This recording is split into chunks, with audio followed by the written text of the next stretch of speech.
Welcome back. Well, I thought I'd make an impromptu video. We've had such a positive and fantastic response to bashing out a couple of videos regarding the renovation project that we're undertaking. We were really surprised to find out how many of you wanted to join along. So we were a bit taken aback. We've had quite a boost of subscribers, which we think is absolutely amazing. And it dawned on us, we've kind of started making these videos part way into the project. We've been going to the boat now for a couple of months, and there's bits and pieces of the in-story that you're probably missing.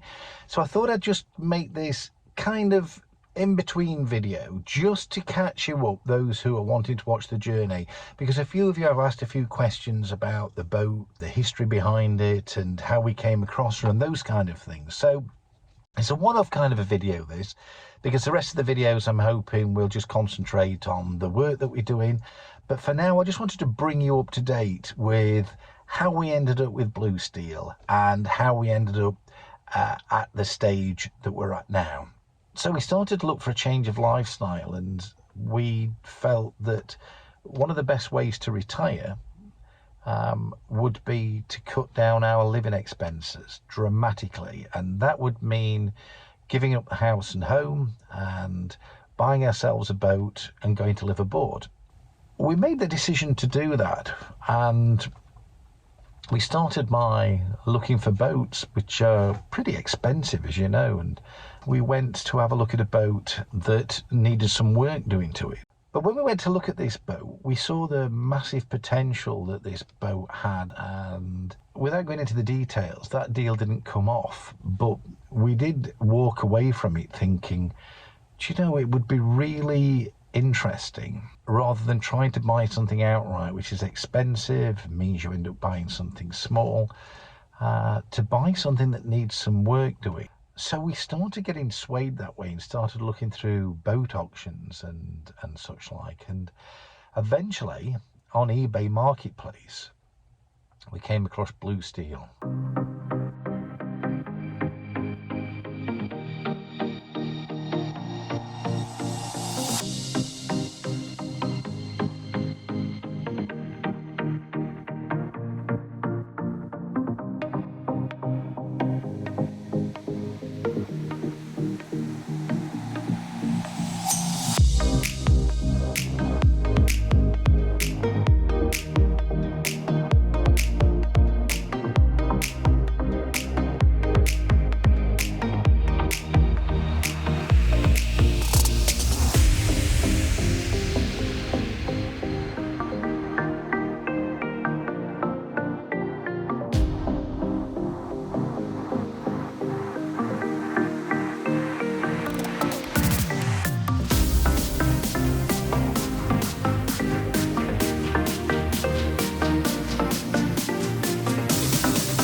So, looking at the history of Blue Steel, she wasn't always called Blue Steel. She was called Soaraway 5, and she was bought by the penultimate owner, the last owner to have on the water, about 18 years ago. And he bought her from a brokerage in London, and the asking price, I'm not sure what ultimately what money changed hands, but the asking price was £295,000 18 years ago for this rusty old tub that wasn't quite so rusty then.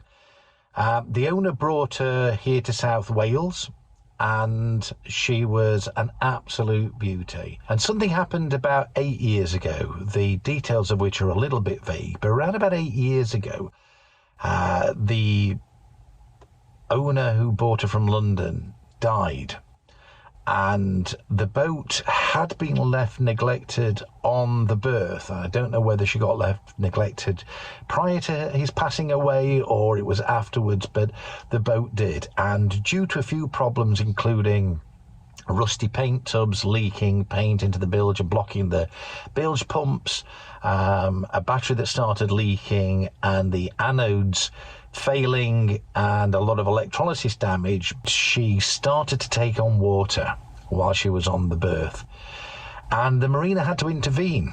And because she weighs 38 tons and the marina crane is a 20-ton crane, they had to get a private contractor in to lift her out of the water and to put her on the hard standing where she stands now. She went into probate for a few years, and eventually the marina got controlled and sold her to the previous owner. He was going to lorry her back to London, but sadly she's far too big to take by road. There's too many low bridges between here and London, and it wouldn't have been feasible.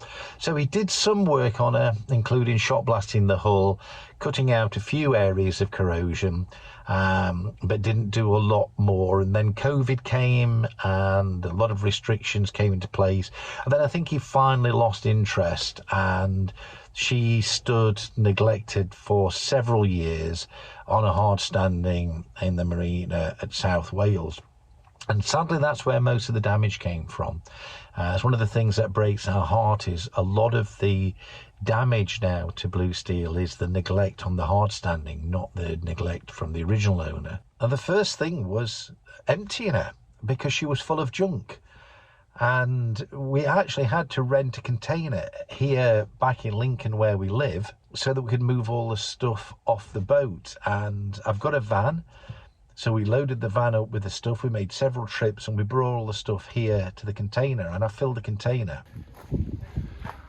Okay, so today's job, or one of the jobs, is this is a container, 20-foot container, near where we live up in Lincolnshire. So we brought all this stuff back with us and put it in a container because we've got another one here where we store all my daughter's stuff, who's staying with us at the moment. Cost me a fortune. So all this is from the boat. You see there, the boys, a few boxes full of bits and pieces. There's a life raft, ceiling panel, there's the mattress off the back, side ladders, we took off the boat, anchor rope, there's stuff everywhere, look, fresh water, generator, oh, those are my paramotor wings, rocker stoppers, a whole set of rocker stoppers, and 2 sets of props, which I'm not sure, they don't look new. I was told they were brand new. I was sold them by the previous owner, saying that they were brand new. They're not brand new. I don't think the previous owner knew himself. They've been used, they've got anti-foul paint on them. They've been cleaned up. So they have been used and been cleaned. So I think they're probably previous props on the boat. And I've seen in the paperwork to do with the boat that there's been some calculations done, and on prop sizes and gearboxes to get the boat doing 18 knots. And I'm not sure whether the upgraded or the props have been upgraded as part of that plan. Not sure at all, because propulsion and engines is just something we've not really got into. Steering there, okay, so that's tiller steering for if the hydraulics pack in. Well, that's basically it. So the plan is to get all this stuff and to get it back in the van, take it back to the boat 6 hours away, because we've rented a container down there, and just makes more sense to have everything back on or close to the boat. And this is the other container, the one near the boat. So this isn't far from the boat. It's got all the boat stuff in. We're moving down. We moved all these buoys down. You might have seen in the other container. So filling up, just to have everything close to the boat. Right. So the first job was just emptying the stuff, and there was stuff everywhere. We binned a lot of things. I mean, we were quite ruthless. We just threw things away. One of the worst problems that we had, though, is the boat had been broken into, and somebody had broken into the boat via one of the hatches. There was the hatch in the aft cabin. They broke one of the latches, and after that damage, the hatch at the back just poured water in. Every time it rained, it was like a waterfall. And I'm a bit sad we didn't get any footage of it, because we did stand and look at it when it rained. It rained in like it, as I said, like it was a waterfall. We tried to put some buckets here, there and everywhere, but it was just wetting everything. And the whole back had been ruined, far beyond anything that was there initially when it was bought by the guy from London. So one of the first things we had to do was seal up that hatch at the back, and it was more than just sealing it now.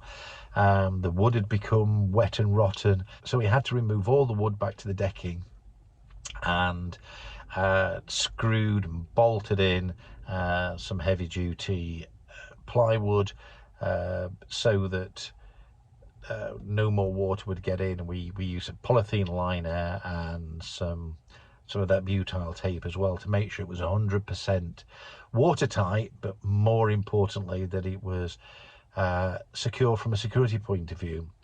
We also, because of that, and we'd had some stories of people breaking aboard and stealing stuff. There were life jackets stolen off there, some steel stolen that the previous owner had bought to repair the boat with, and some bilge paint as well that had been stolen. So, sorry, not bilge paint, anti-foul. There was 2 great big containers of anti-foul. They'd all been stolen, so we decided to fit a security system. So we've got a battery-run security system on the boat, which includes cameras as well. And you'll have seen that at the intro to this video, because the wife's air freshener sets the alarm off when the sun's shining in the right direction and shines on the spray that her automatic air fresheners do. Those things have been the bane of my life. If they're not setting off alarms on boats, they're spraying you in the eye when you walk past.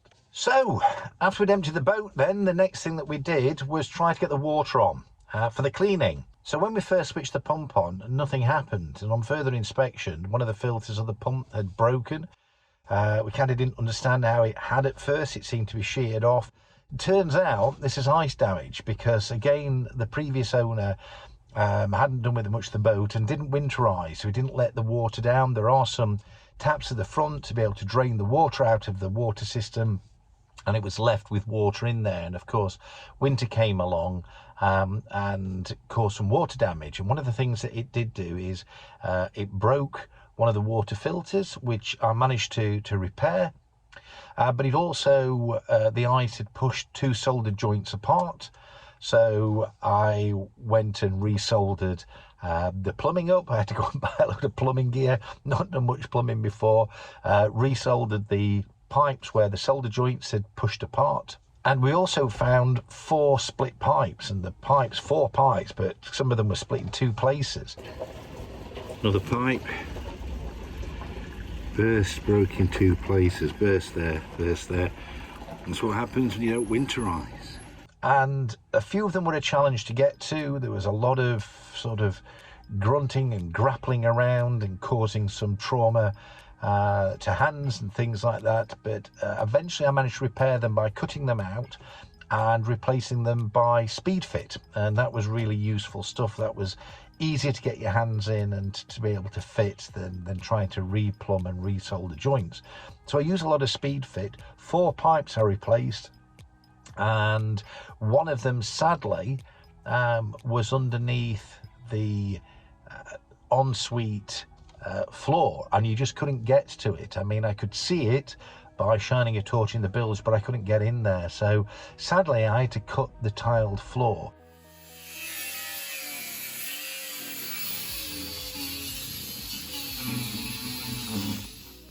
To get in to do the plumbing, and that was one of the soldered joints, and we resoldered that, and that was the last one. And when we'd done that, we were surprised to find that the water system worked.